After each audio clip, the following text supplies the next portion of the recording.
संरक्षण खात्याच्या बरोबरीने शिक्षण विभागासाठी तरतूद करण्यात यावी. माजी आमदार भगवानराव साळुंखे.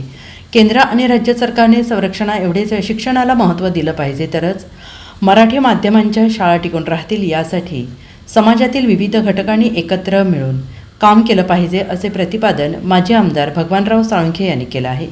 ते येथील श्री छत्रपती शिवाजी हायस्कूल मधील ज्येष्ठ शिक्षक अरुण गुरव यांच्या सेवानिवृत्तीनिमित्त कार्यक्रमात बोलत होते. या कार्यक्रमाच्या अध्यक्षस्थानी संस्थेचे अध्यक्ष के पाटील होते. ते पुढे म्हणाले, गोरगरिबांना शिक्षण मिळायचे असल्यास सरकारी शाळा टिकल्या पाहिजेत. यासाठी सार्वजनिक उठाव होणं गरजेचं आहे. आणि यावेळी बोलताना शिक्षक नेते दादा लाड म्हणाले, गुरव सरांकडे असणारा संयम, स्पष्टता, गणित विषय अध्यापनाच्या उत्कटतेसाठी ओळखले जाणारे विद्यार्थीप्रिय शिक्षक हे 32 वर्षांपासून शाळेचा एक अविभाज्य भाग होते.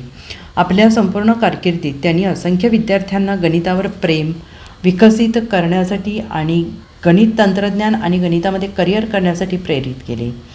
ते पुढे असंही म्हणालेत, यावेळी शाळेच्या वतीने त्यांचा सपत्नीक सत्कार करण्यात आला. यावेळी शिवाजीराव परुळेकर, वसंत खोराटे, संदीप सावगावे, उदय पाटील, एम धुमाळे यांनी मनोगत व्यक्त केली.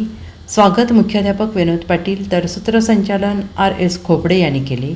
आभार RM पाटील यांनी मानले. आणि यावेळी सचिव राजेश पाटील, संचालक SY Patil, PG Patil, Ramchandra Patil, Sanjay Patil, DP Kadam उपस्थित होते. ब्युरो रिपोर्ट SBN मराठी, सैनिक टाकळी.